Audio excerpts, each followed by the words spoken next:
사실과 자유를 추구하는 이승만 TV입니다. 시청자 여러분 안녕하십니까? 반일 종족주의라는 책이 출간된 이래 그에 관한 여러 방면의 비판이 쏟아졌습니다.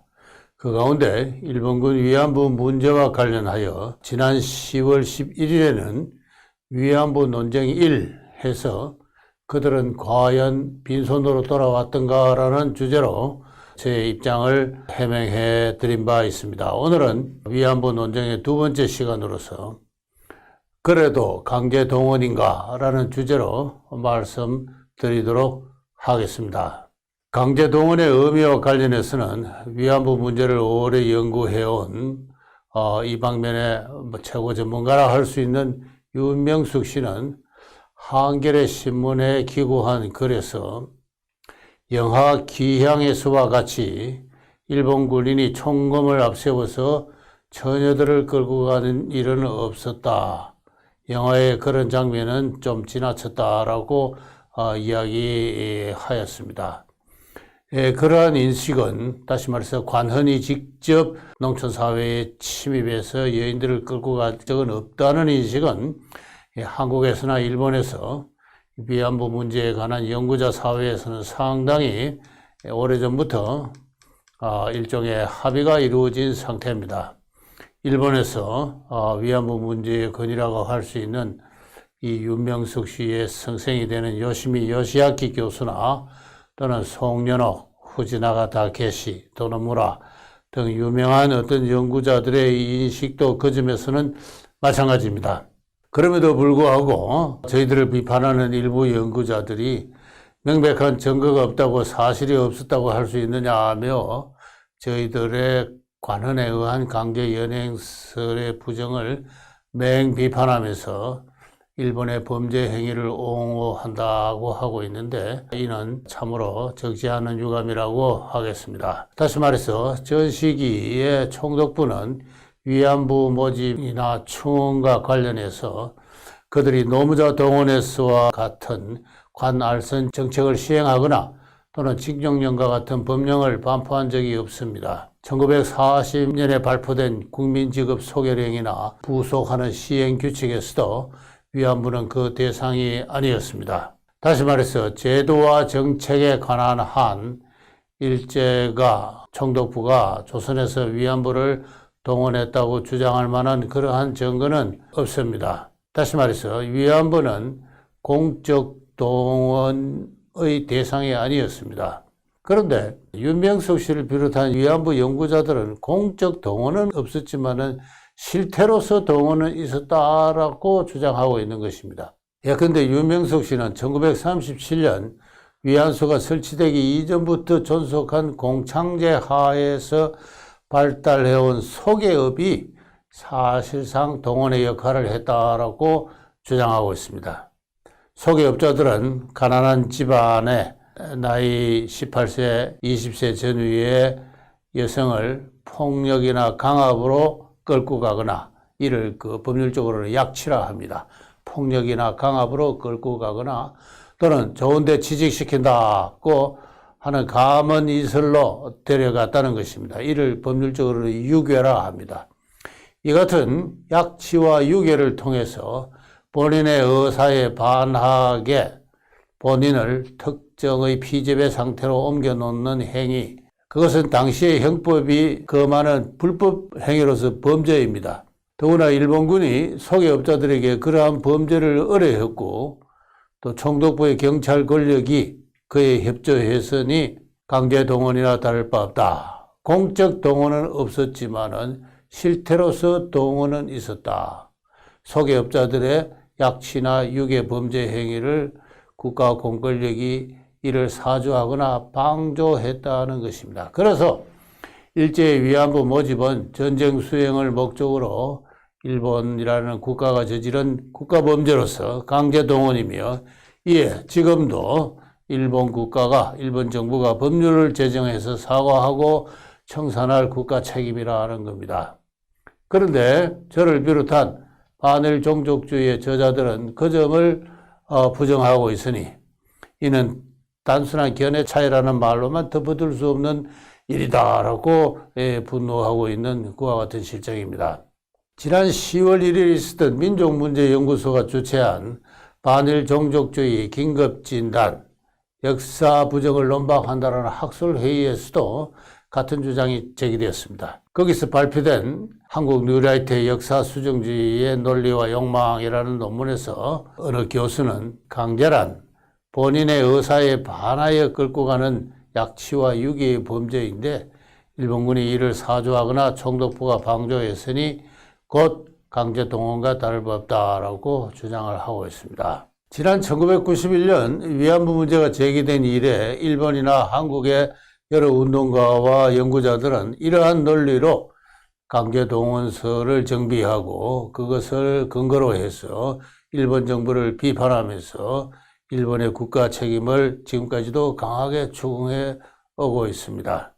지난 2005년 이래 노무현 정부가 행한 과거사 청산 작업도 이 같은 논리에 입각해 있습니다. 청산 작업의 과정에서 약 30여 명의 여인이나 그들의 유가족이 후손이 위안부 피해를 신고하고 그것을 인정받은 다음 정부로부터 소정의 보상금을 수령했습니다.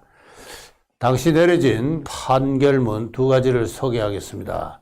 접수번호 진주시 97 강모모는 제가 이름을 밝히지 않습니다만 강모모는 1940년경 취업 사기로 강제동원되어 타이완, 인도네시아, 발릭바판에서 위안부 생활을 강요당하다가 귀환한 피해자로 결정한다. 또 접수번호 서울 금정구 343은 김모모는 1942년경 울산 봉계리 집에서 취업 사기에 의해 필리핀으로 강제동원되어 군 위안부 피해를 받았다는 사실이 인정되므로 피해자로 결정한다. 이랬습니다. 저는 이 같은 지난 30년간 한국인의 내리를 지배해온 취업 사기 이꼬르 강제동원설에 대해서 오늘 이 시간을 빌어서 의문을 표하고자 합니다. 실은 반일 종족주의라는 책에서 그 점을 자세하게 서술할 여유를 갖지를 못했는데 마침 여러 연구자들이 그간의 통설을 들이대면서 그 점을 인정하고 있지 않다 하면서 저를 매우 적대적으로 비판을 해왔기에 이 자리를 빌어서 제 입장을 표명하고자 합니다. 우선 이 보여드리는 표는요, 조선 총독부 통계연보에 실린 경찰 통계와 재판 통계에서 나온 것입니다. 약취와 유괴 범죄에 관한 경찰의 검거 건수와 인원, 그리고 그 가운데 검사 송치가 이루어진 건수와 인원, 그리고 그 가운데 검사에 의해서 범죄를 구성할 요건을 갖추지 못했다 해서 불기소 처분을 당한 건수의 비율을 나타내고 있습니다. 우선 경찰의 검거 건수를 보면은 이 제시된 그래프와 같습니다. 1920년만 하더라도 맨 앞에 것이 1920년인데 연간 약취와 유괴 범죄로 경찰에 검거된 건수는 700여 건에 지나지 않았습니다.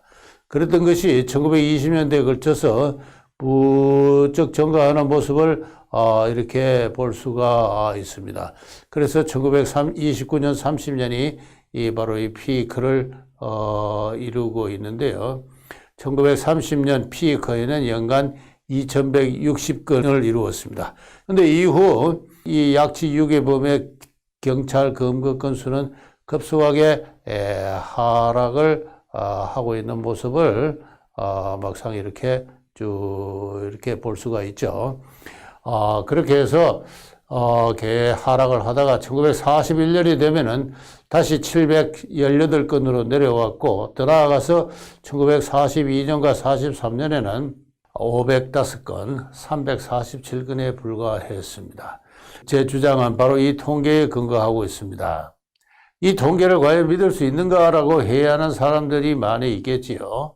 특히 그 한국사 연구자들은, 저 같은 경제사 연구자들이 조선 총독부의 통계를 즐겨 사용하고 있는 것을, 인용하고 있는 것을 두고 일제에 의해서 조작된 통계를 무비판적으로 사용하고 있다라고 비판하기도 합니다. 그러나 저는 그러한 비판에 동의하기 힘듭니다. 일제가 매년 방대한 양의 경찰 통계나 사법 통계를 작성한 것은 지배의 실상을 호도하거나 선전하기 위한 목적이 아니라 어디까지나 정책의 성공과 행정의 효율을 추구하기 위한 것이었습니다. 일부러 통계를 조작할 특별한 이유는 없었다고 생각합니다. 통계가 조작되면은 군데군데 그러한 현상이 흔적이 발견됩니다. 그러나 통계를 자세히 살피면은 그러한 점을 찾을 수가 없습니다.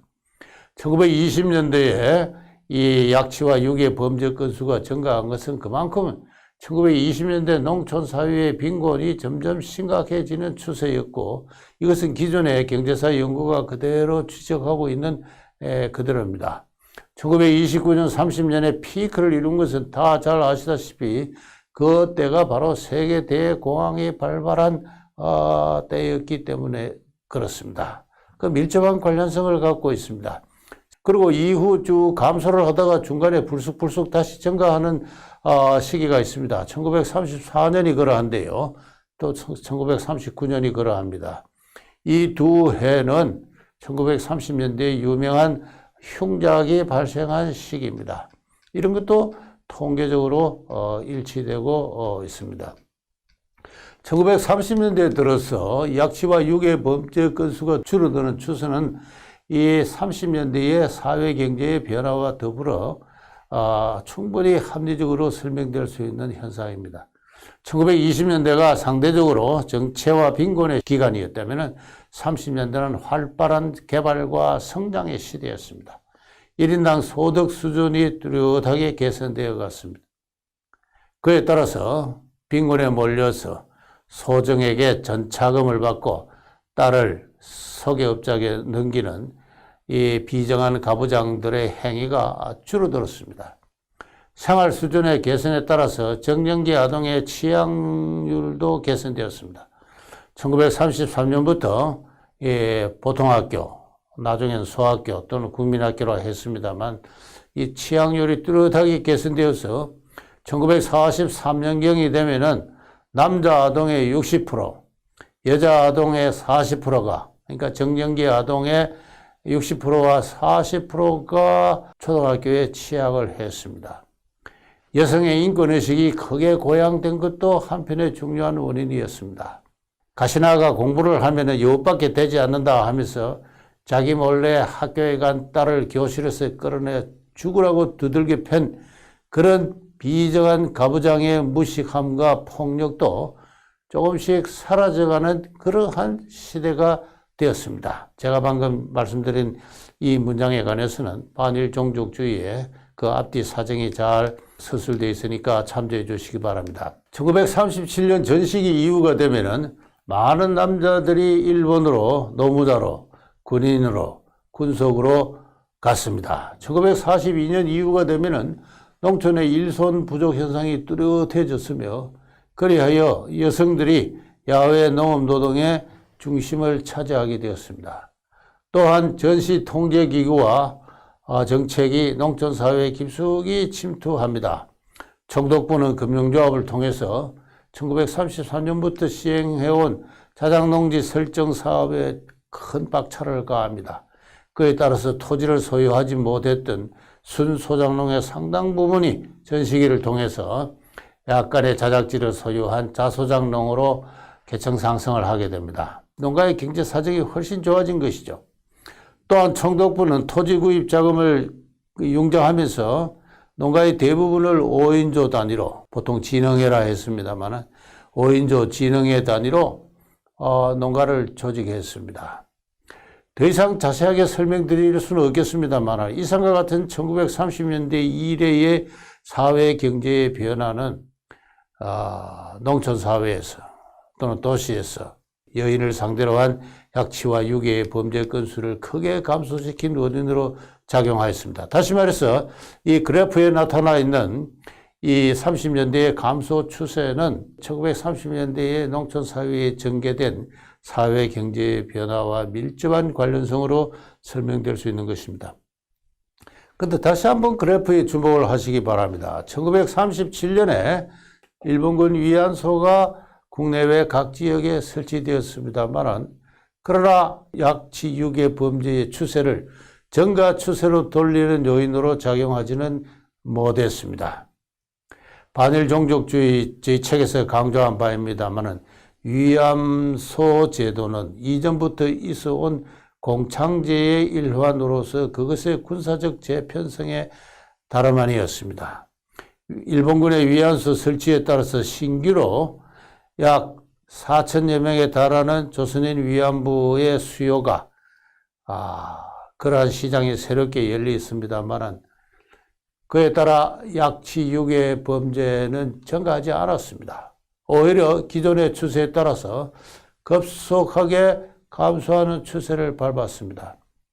다시 말해서 오늘날 우리 한국인들이 요사이 일본군 위안부 문제를 두고 흥분하고 분노하는 것과는 달리 당대인들에게는 사회 경제의 개선에 따라서 그와 같은 추세가 감소하는 일환으로서 위안부 문제는 큰 사건으로 의식되지 않았다는 사실을 우리는 이 그래프를 통해서 충분히 지적할 수가 있습니다. 다시 말해서 이 사실은 과연 일본군 위안부가 약취와 유괴라는 범죄 행위를 통해서 모집 충당되었다는 기존의 통설에 심각한 의문을 제기하고 있습니다. 위안부의 상당 부분은 약취와 유괴 범죄가 아닌 다른 경로로 충당되었을 수가 있습니다. 조금 전에 보여드린 그 그래프는 그러한 가설을 강하게 제기하고 있다고 생각합니다. 다시 원래표로 돌아가서 글자가 작아서 잘 보이지는 않겠습니다만은 세밀히 검토해 주시길 바랍니다만은 경찰에 검거된 범죄 피의자가 이후 검사에 의해서 어떻게 처분되었는지를 한번 살펴봅시다. 경찰에 검거된 범죄 피의자는 그 약간의 사람이 훈방된 경우를 제외하고는 그 대부분 검사에게 송치되었습니다. 그런데 또 송치되어 온 그 피의자를 대부분을 검사는 어떻게 처리를 했을까요?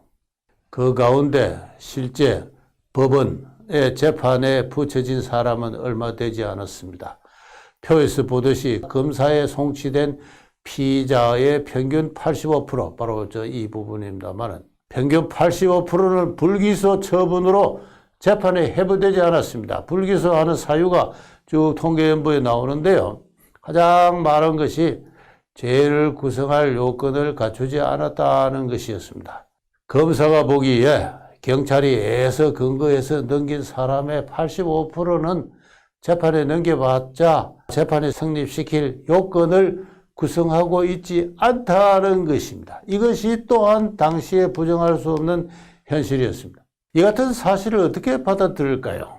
지금의 논쟁과 관련해서 한 가지 중요한 시사는 일본군 위안부로 충당된 조선인 여인의 모두가 약취와 유괴의 범죄의 희생자일 수는 없다는 것입니다. 1944년 버마에서 미군의 포로로 잡힌 20여 명의 조선인 위안부에 관한 신문 기록이 있습니다. 이 반일종족주의라는 책에서도 소개를 했는데요. 그들의 일정 부분은 원래부터 창기, 작부, 예기, 여급으로서 성매매 산업에 종사한 여인들이었습니다. 1942년 버마로 간 원위안부 문옥주 씨가 속한 20명의 팀 가운데 7명은 문옥주와 같은 원창기 출신이었습니다. 나머지 가운데 몇 사람도 문옥주가 알지 못하는 몇 사람도 그러하였을 것이 분명하기 때문에 적어도 문옥주가 속한 20명의 팀 가운데 절반 가까이는 원래부터 성매매 산업에 종사한 여인들이었다, 이렇게 이야기할 수 있습니다. 나머지 절반은 그들이 신문 기록에서 밝히고 있는 대로 주로 취업 사기에 의해서 가족의 부채도 상환하고 간호부 등으로 종사하면서 보다 높은 소득과 양질의 삶을 신천지 동남아시아에서 실현할 수 있다는 그런 희망을 품고 버마행 위안부 팀에 참여하였습니다. 그런데 그들 모두는 과연 기존의 통설대로 유괴라는 범죄의 희생자들이었을까요? 이들 모두가 모두 경찰의 그런 혐의로 그들을 인솔한 어떤 그 업주들이 체포되었다고 칩시다. 그 결과는 조금 전에 소개해드린 대로 그들의 15%만이 진정한 의미의 범죄자인 것으로 검사와 법원은 결론을 내렸을 겁니다. 나머지는 왜 방면이 되었을까요? 여기가 논쟁의 핵심적인 부분입니다. 저는 위안부로 간 본인의 취업 사유서라든가 부모나 호주의 취업 동의서라든가 호적 등본이라든가 인감증명서라든가 그 다음에는 이를 확인한 관할 경찰서장의 여행 허가서라든가 이를 기초로 해서 총독부가 발행한 여권 등등 서류가 상당 부분 구비되어 있었기 때문에 그렇습니다.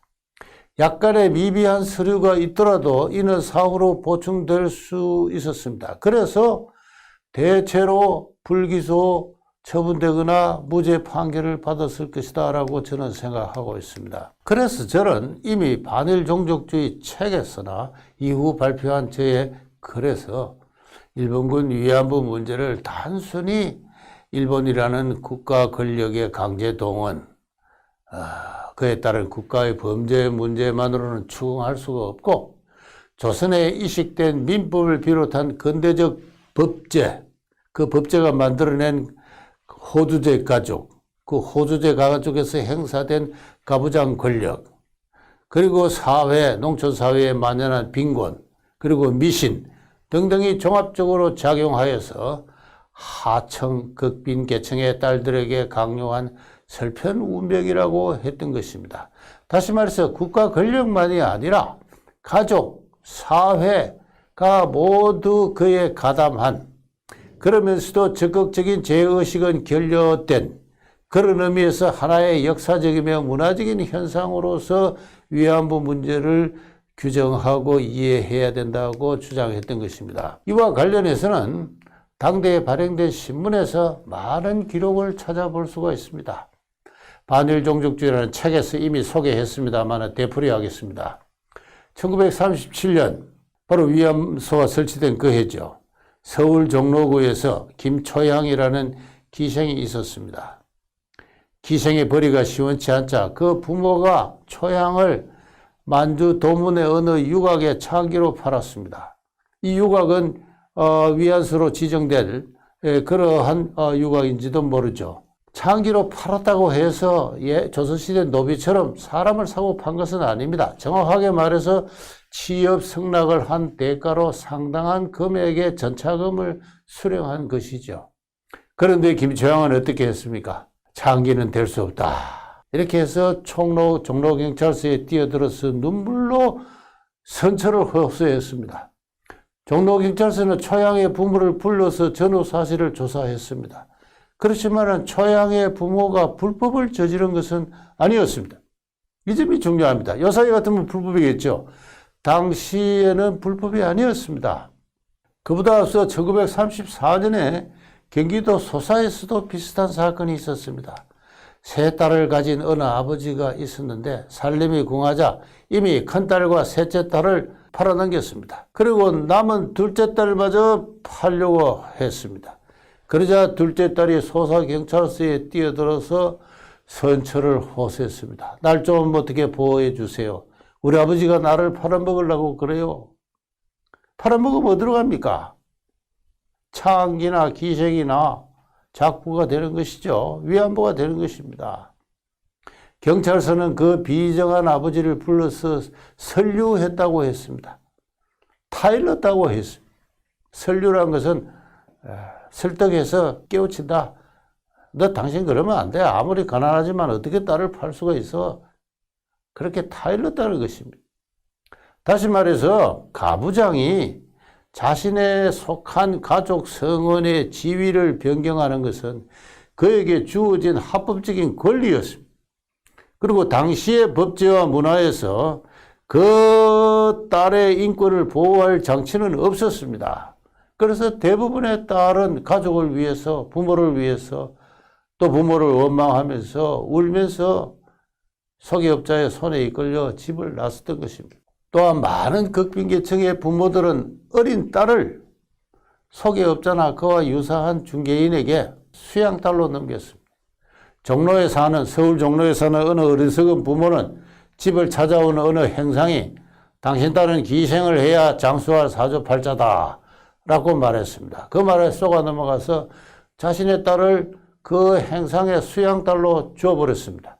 집이 너무 가난해서 양식을 먹는 식구를 하나 줄인다는 그런 뜻도 있겠죠. 몇 년 뒤에 그 사람은 그 딸을 만주 유곽의 기생으로 넘기고 말았습니다.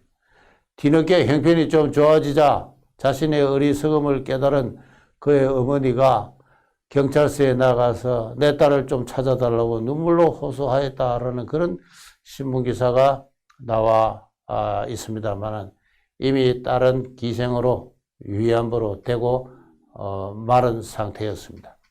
1939년은 극심한 흉년이었습니다.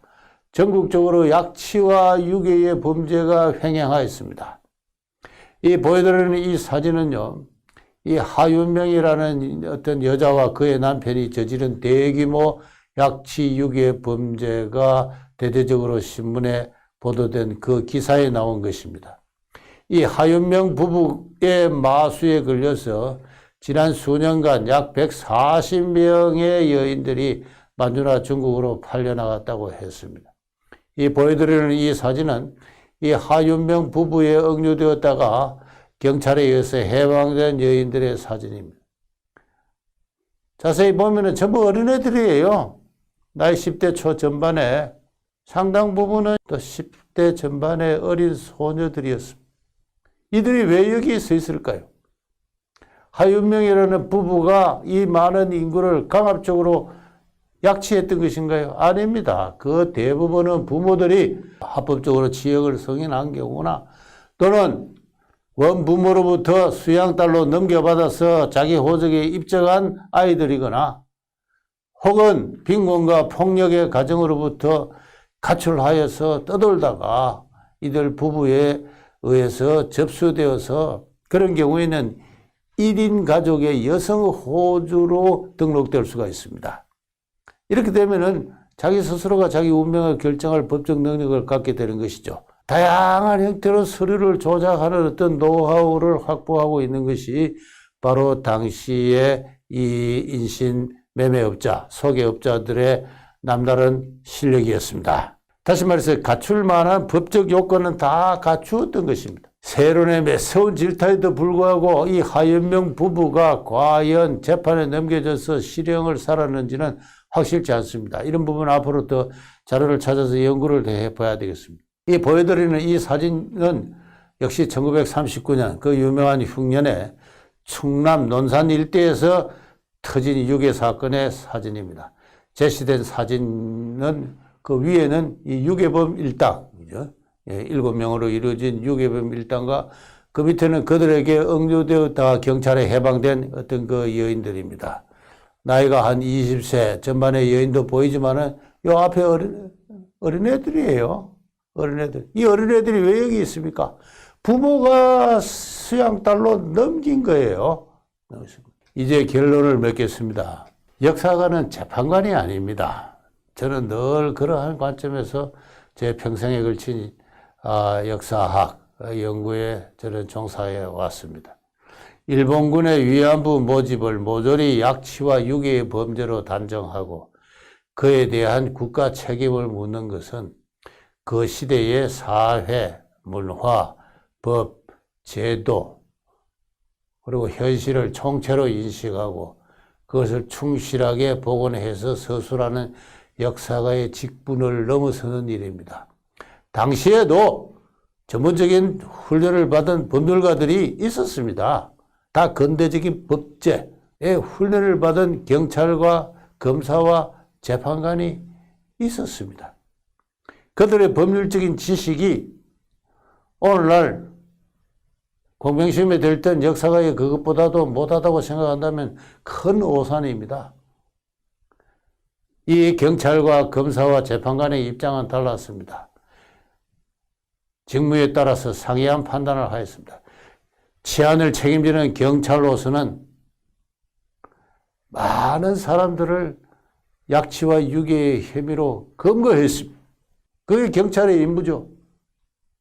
그러나 기소 여부를 결정하는 검사나 유죄 무죄의 판결을 내리는 판사의 판단은 달랐습니다.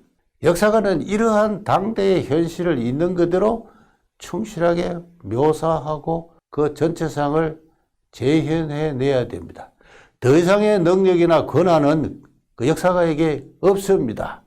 누가 그들에게 더 이상의 능력과 권한을 허락했단 말입니까? 저는 반일 종족주의를 출간한 이후 이 위안부와 관련된 서적이나 논문을 다시 한번 꼼꼼하게 챙겨보았습니다. 그리고선 다시 확인할 수가 있었습니다. 위안부 문제가 지난 30년간 조금도 시들지 않고 오히려 점점 심각하게 확대되어 온 저간의 사정에는 자신을 마치 역사의 법정을 주관하는 재판관으로 클리어로 착각하는 역사가들의 무지와 오만한 자세가 큰 원인을 이루었다고 생각합니다. 일본 정부와 일본 국민이 받아들일 수 없는 일본의 국가 책임을 끊임없이 이야기를 하면서 종당에는 양국의 외교 관계를 파탄으로 이끌어와도 좋다고 하는 그 맹목성, 거기엔 자신이 역사를 재단할 수 있다고 믿는 그러한 오만한 자세가 도사리고 왔던 것입니다. 그 무지와 오만의 가면을 덜추면은 거기에는 불변의 적대 감정에 몸서리치는 종족주의의 얼굴이 있습니다. 이상이 위안부 논쟁이 그래도 강제동원인가 라는 주제였습니다.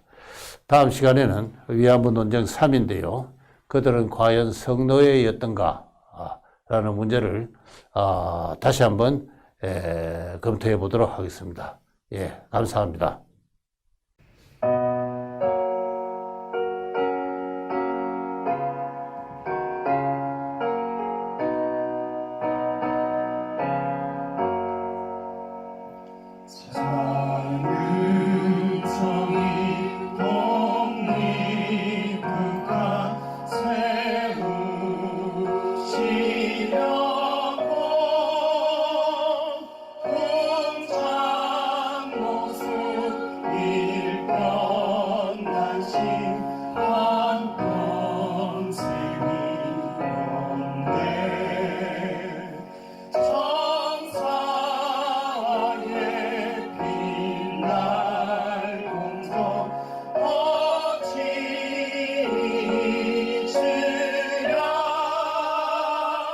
선진 사회 이루